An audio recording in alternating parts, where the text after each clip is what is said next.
lot of people state that on the rear of their Mercedes R230, when they do a coilover conversion, they're having a hard time adjusting the rear.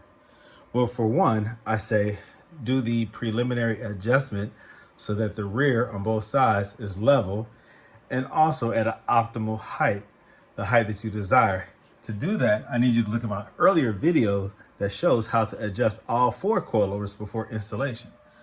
How you extend them, you measure them, you dial them back down, you tighten up the spring preload, and then you get it to the desirable height, which is typically about 2 fingers between the fender and the tire. If you watch that video, then you'll know how to do that, and you likely won't have to go back in to make the adjustment. But if you do have to, for some reason, increase the height, like make it a little bit taller, or decrease the length or the height, meaning make it a little bit lower, closer to the tire, then this is how you do it. Obviously, first, you remove the rim, jack the car up, and use jack stands. It's the safest way. You go in here, and what you need to be focusing on is increasing. Let's just say we're increasing the length, raising the height. This threaded body has to turn out of this lower half. You have to loosen this locking collar. Now, when I do it, I do not use the tools that Silver's Neomax supplies. I use instead a hammer and a flathead screwdriver. This is a heavy duty flathead screwdriver that's been tapered or cut down a little bit to serve more of a purpose of like a chisel. But I don't really use it as a flathead the typical way. It's a little bit more like stubbier for this purpose. So what I do, of course, using a hammer, and this is a heavy hammer, I put this into there. These teeth right here are designed for the tool to grab. And you turn this counter of the bottom the opposite direction in order to lock it. You turn it this way, you're twisting it this way, if that makes sense. And in order to lock it, that makes this go down. To loosen it, you go the opposite way. All right, so I will be hitting it this way to loosen it, this way to lock it. So I would take this hammer in this flathead and I would tap it in order to loosen it, raise it from the bottom. Then you have to take your hand, grab the threaded body and turn it this way to raise it out. So I would twist it this way. Now, that's hard sometimes because you have the spring preload tight. The spring preload is hard to access. It's in here. You can't really see it that well. So it's impossible to get the tool up there that the coilovers come with. Instead, you have to use, can you see it in there? It's high up there like that. You have to use the hammer and the flathead. That gives you access barely. You stick it up there and it barely catches. It's hard to do it while holding this device. But it goes in there and it catches right here. Now, my recommendation usually is that you loosen the preload collar. When you do that, when you loosen the preload, it allows you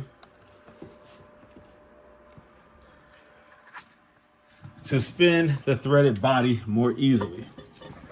With the tension on it from the preload collar, what the spring sits on a perch and then a locking collar. With there being tension on that, it's hard to turn the threaded body. So if you're having a hard time turning the threaded body, then you have to loosen that preload collar, enough for the spring to move freely. Then it's easy to adjust this. After you make the adjustment, then you tighten the preload collar again after the adjustment.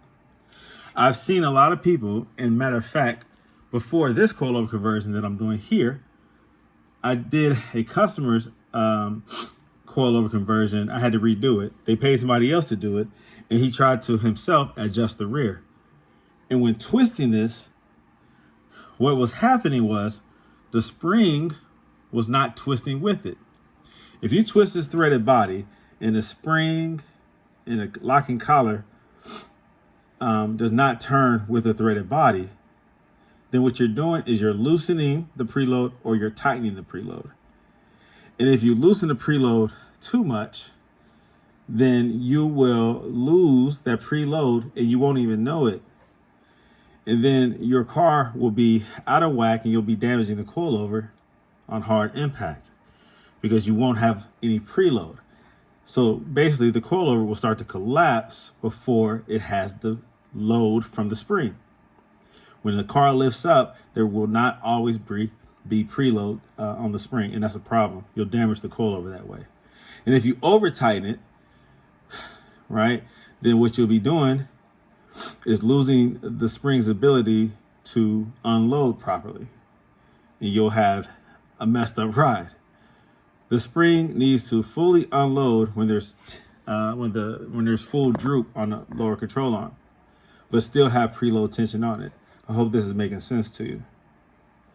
So the way to properly do it is to loosen up the preload or make sure the spring is turning with the threaded body. It's very hard because when there's tension on that spring, it's hard to turn it with a threaded body. A lot of people complain of cramped hands trying to turn this threaded body, but it is possible. The easiest way is to loosen the preload on the spring, turn the threaded body, and then get it to the proper length that you want it, and then tighten the preload. And that way you will not adversely misset the preload. You have to have that preload set properly. Just enough tension for the spring to not move, but not too much tension where the spring is compressed, overly compressed. All right, but you have to have preload. Not too much, definitely not too little. Enough where the spring won't move. So again, I do not use the tools that it comes with. I use a hammer and I use this. It takes two hands. It takes a little bit of leverage. You have to get it in there just at the right angle. A little bit longer one might work, but if it's too long, the fender is in the way when you're trying to swing with the hammer. So get it in there, use the hammer, and it's almost like a chisel. You tap it loose, you retighten it the same way. Okay? These are the tools that I use every time. I do not use these at all. Matter of fact, they stay in the bag when I do customers' cars. I don't even use them. But if you want to use them, they're easy to use in the front, not in the rear, not at all. Maybe the lower locking collar, but not the top one. All right, so that's my suggestion.